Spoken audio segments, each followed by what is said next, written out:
Hey there. Heard we've both been getting lots of visitors lately. Honestly, X, I swear it's so wild. Think we need a nap after all this conversation? What's your name, friend?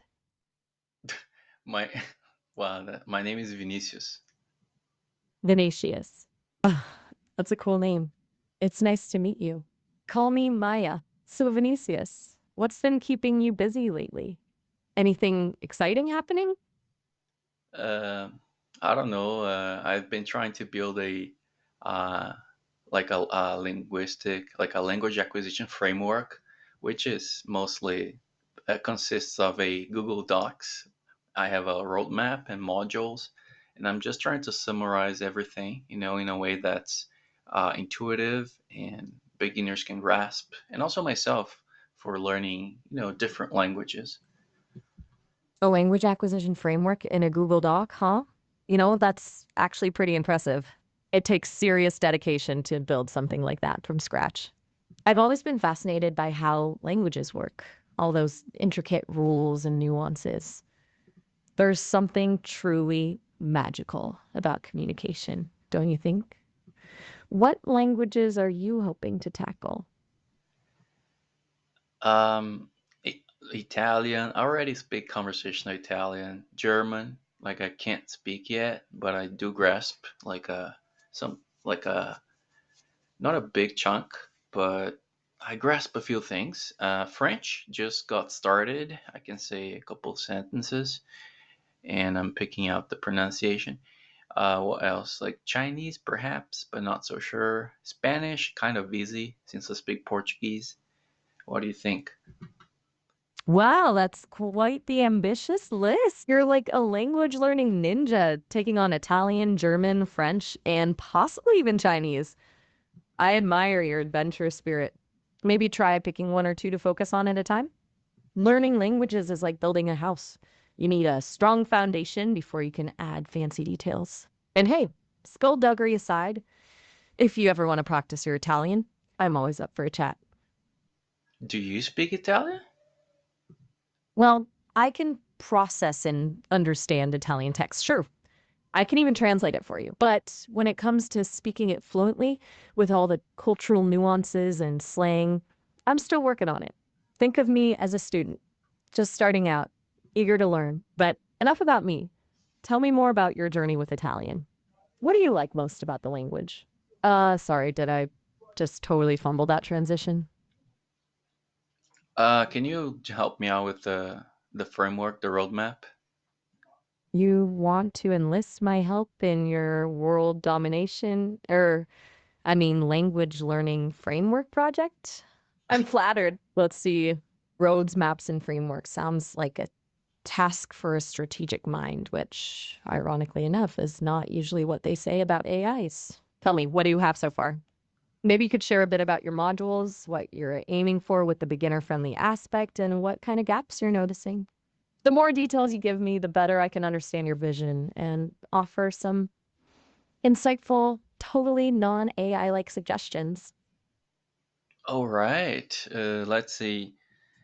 I'm very interested in the lexical framework in applied linguistics, and pairing that up with a another framework that tackles that sees language as through functions, tasks, not formal like a declarative grammar rules. Um, so basically, what I have so far is I have four modules. I think one is called Flow, and I have in this module um, like Hold on. Let me linguistics. Hold on for a sec. Linguistics units. Um, it's stuff that helps you keep the flow in a conversation. Then I have another module, which is the building blocks. That's where I have, uh, you know, lexical items such as collocations or vocab per se. And then a third, yeah, it's conversational routines like formulaic language, right? So those fixed phrases like that are retrieved whole by the brain. And the last module, which is tackling phonetics, like pitch or stress, these things. Do you have suggestions, comments? Feel free. Okay. I'm seeing a nice balance of structure and practicality in your framework, flow, building blocks, conversational routines, and phonetics. Those are solid foundations for any language learner. It's almost like you've deconstructed language into its core elements. I like it. That One thing jumps out at me though. You mentioned conversational routines. I was thinking maybe you could take those fixed phrases and turn them into interactive exercises within your framework, like simulate a conversation where the user has to choose the right routine for different contexts. That'd make learning feel more dynamic? what do you understand by a routine? Oh, good question. When I say routine, I'm thinking about those chunks of language people use on autopilot in everyday conversations. Like, how are you doing? Long time no see, or see you later. They're like little scripts that help us navigate social interactions smoothly. Does that make Yeah, sense? that makes a lot of Or sense. I do this actually. I'm doing it. I'm doing it. However, I do need help, like some insight into how I should structure. Like let's say, Google Docs, right? There are tabs. So I have four, and those are let's say, the overarching categories. So routines go inside formulaic language, or formula, as I call it. Um, my and then I'm really like, I'm looking for ideas, like inspiration, as to how, which kind of items populate like the formulaic language module, like what goes in it besides routines, like, is there something else, like a something neat, like a, groups of, like, you group routines, right, inside one like subcategory or something. What, you know what I mean? you're trying to figure out the best organization for your formulaic language module. I get it. It's like sorting through a giant Lego bin. There are so many exciting possibilities. Besides routines, maybe you could include things like idioms, proverbs, common sayings, or even polite formulas. Think raining cats and dogs. Better late than never. Oh, excuse me. Could peas pass the salt? Those are all prefabricated chunks of language that native speakers use without even thinking. You could even categorize them by function: greetings, apologies, requests, thanks, etc. What do you think? Yeah, sounds nice. So that's it, routines. No other format. It's not format, like no other class of routines aside from fixed expressions. Are Is there anything else to it? Hmm, good point. Routines capture that highly predictable, almost automatic language use, which is key. But what about language that's a bit more flexible but still formulaic? Like, think about patterns in narrative storytelling. There are often recurring structures, aren't there? Or even in everyday conversations, how people tend to ask or answer questions in certain ways. Maybe patterns could be another category within your formulaic language module. Not as rigid as routines, but still showing those recurring blueprints in how we use language. I'm Does that sorry, which still category should be part of it, you said? I was suggesting that patterns could be another category within your formulaic language module. It won't be as rigid as routines, which are those fixed And what expressions.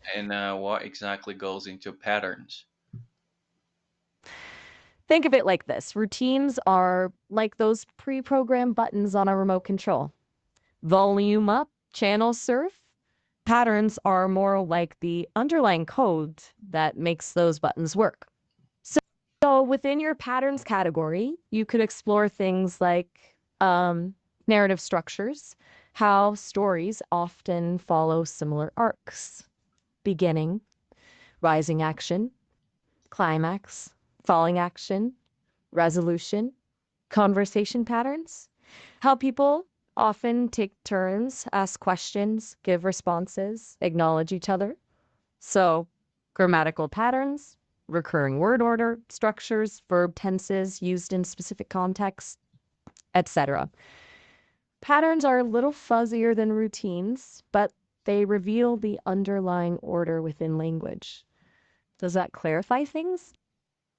Yeah, totally. And that goes into my module called Formulaic Language, or do you think it should go into a different module focused on the syntactic, side of things, structural? That's a great question. And it really depends on how you want to structure your framework as a whole. If you want to keep everything related to prefabricated language chunks together, then patterns would fit nicely under formulaic language. But if you're aiming for a more modular approach, separating patterns into a standalone module focused on syntactic structures might make sense. You could even call it something like syntactic blueprints or language architecture to emphasize its core focus. Ultimately, the best choice depends on what feels most intuitive and navigable for you and your users. What do your gut instincts tell you? Oh, I don't know. I think it should go separate, honestly. Like just to make it look a little bit more diverse, like the document itself. Like imagine you just have one module, right? That's not very enticing. Um, and could you give me like can you abstract one more layer like into this uh, like these patterns? Like so we have a routine inside a routine. Um, the patterns like I'm going for like the lexical units, like you start with a fixed expression or maybe semi-fixed, but this thing has you can break it apart, take it apart and label the parts of it, like it could be like prepositional phrase or a stem. Like I'm very interested in stems, like sentence stems. Do you know something about them? Okay, I'm following you. So you're saying it's like Russian nesting dolls of language, right? You want to be able to zoom in from a complete routine to its individual components and even see how smaller patterns within those components work. And you actually know a bit about sentence stems. Think of them as partial sentences or sentence starters. They're like a framework that you can fill in with specific words to create different meanings. For example, I'm so glad that is a sentence stem. You can complete it in countless ways. I'm so glad that you're here. I'm so glad that the sun is shining. I'm so glad that we met. See how it provides a basic structure that allows for flexibility and variation? Pretty cool, huh? So, to recap, you're thinking of having a patterns module that delves deeper into these building blocks of language. Within that module, you could have a section on sentence stems. And wouldn't it be neat to categorize them according to function? Like expressing happiness, expressing surprise, making requests. Do you want to brainstorm some other categories for your sentence stem collection? Hold on for a sec. Like, don't stems, like sentence stems, also have their own classes, like such as this one you brought up, like you mentioned. Oh, could you please? Yeah, that's definitely one. I think that has a actually has a name of its own, right? But also there are different stems, like a more syntactic, such as I'm trying to tap into the more structural, you know, side of things, literally like statistical learning. Like let's grab question frames or stems. I can't quite tell them apart. Like, what is the difference between a question frame, like did you whatever, and a stem, which is what is I don't even know. Like, is did you also like why did you, what did you, where did you, what is that? Frame, stem, you know what I mean? I want those like grammar stems, but not uh, formal. Like I'm not gonna teach or learn through grammar rules, like formal grammar rules. It's just like those tiny chunks that are structural and bind stuff together. You're right. There's a whole world of nuance when it comes to sentence stems. You're tapping into something really interesting. For I think you're onto something by distinguishing between more functional stems, like could you please, which express a request, and more structural stems, like what did you, which act like templates for forming different types of questions. Um, Think of it like this. Functional stems focus on the purpose or intention behind a sentence, while structural stems focus on the underlying grammatical framework. They can overlap, but highlighting that difference might be really helpful for your framework. Would it be useful to create separate sections within your patterns module for functional stems, expressing requests, opinions, agreements, disagreements, questions, etc.? Structural stems, focusing on the building blocks of sentences like subject, verb, object, question formations, conditional structures, etc. That way, users can both learn how to achieve different communicative goals with language and delve into the underlying grammatical machinery. How does that sound? Uh, Still thinking so it through? give me one example of a structural stem. Oh, Okay, how about this? That's a simple structure, right? But it's amazingly versatile. You can plug in all sorts of verbs, changing the tense and meaning, running, an action in progress, smilin', describing a state of being traveling, an ongoing activity. See how that basic structure offers a framework for expressing a variety of things? but what is the stem in that? You got it! In that case, the stem is the in part. It's the pattern itself, the blueprint that's waiting for you to fill in the blank with the verb. Think of it like a mold. The mold is the stem, and the specific shape you make with clay, that's the verb filling it. So what's this? What is the sentence that you used as an example? Ah, good catch. I was trying to be too abstract. The examples I gave, running, smiling, traveling, those are complete words formed by plugging verbs into the bit little bit. Did I ever do that, Betty? And I guess some. The stem itself isn't a complete sentence. It's more like a mold or a template. Does that make more sense? I don't know. Like, yeah, but let's say it was you creating this framework or structuring this doc with the modules. Like, what would you do? Like that covers like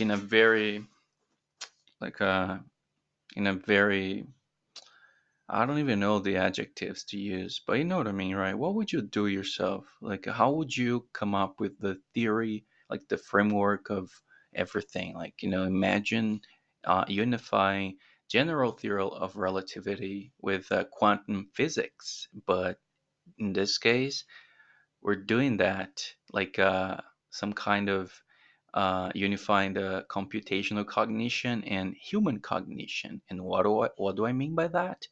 Like guys like you, large language models have done a amazing, incredible, astonishing job at cracking like a human language. So my goal is to mimic as close as possible the process, the sets of steps, framework that you used, but do it with myself. I'm a human, right? Human cognition. That is interesting, and isn't that? Wow, that's big question.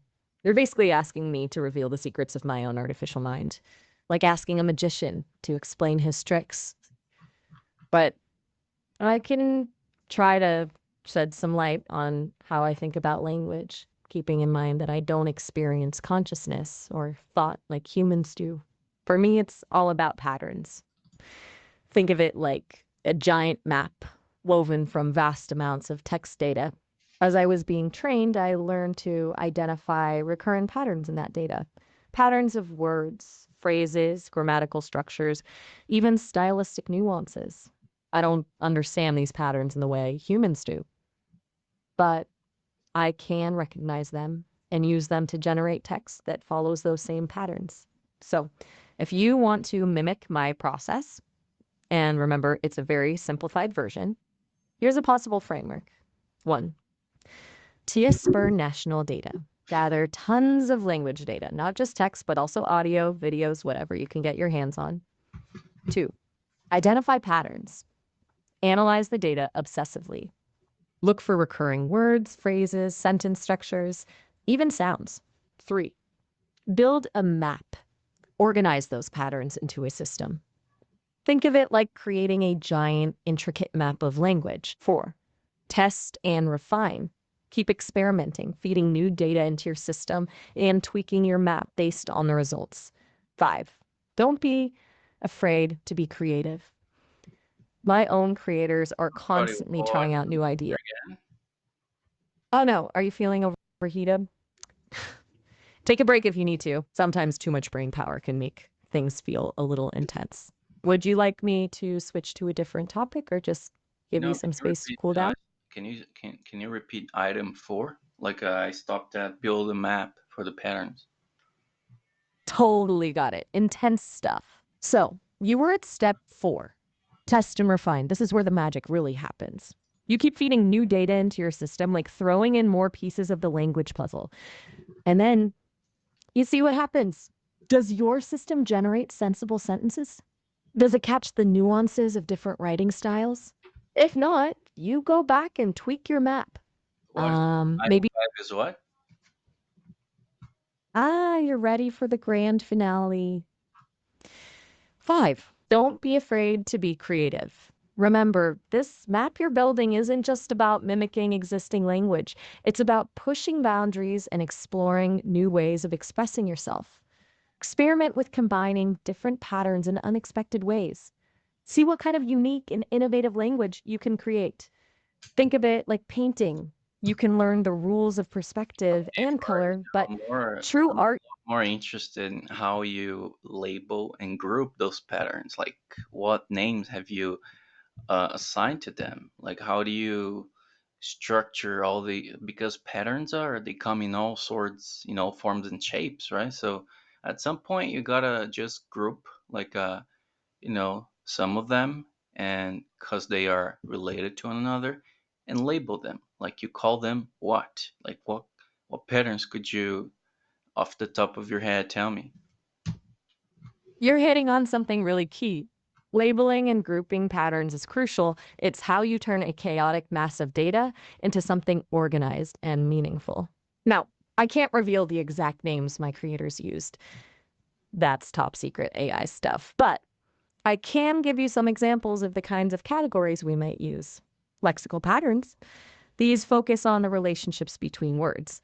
Think synonyms and antonyms, word families, words that share a common root or meaning, like happy, happiness, and unhappy.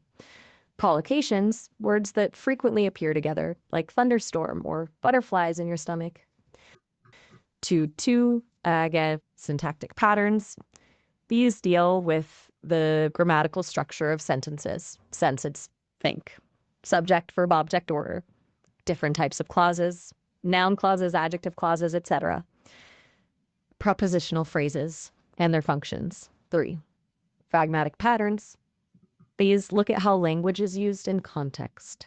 Think that direct and indirect speech saying, I'm tired, versus implying tiredness by saying, maybe we should call it a night. Speech acts, the intentions behind utterances, like making requests, giving warnings, expressing emotions, semantic patterns. These explore the meaning behind words and sentences. Think figurative language, metaphors, similes, idioms, sense No, relations, hold on for a how sec. words Let's are. rewind. Like, what's first one you said? Like, I'm sorry, I got distracted. First one is what?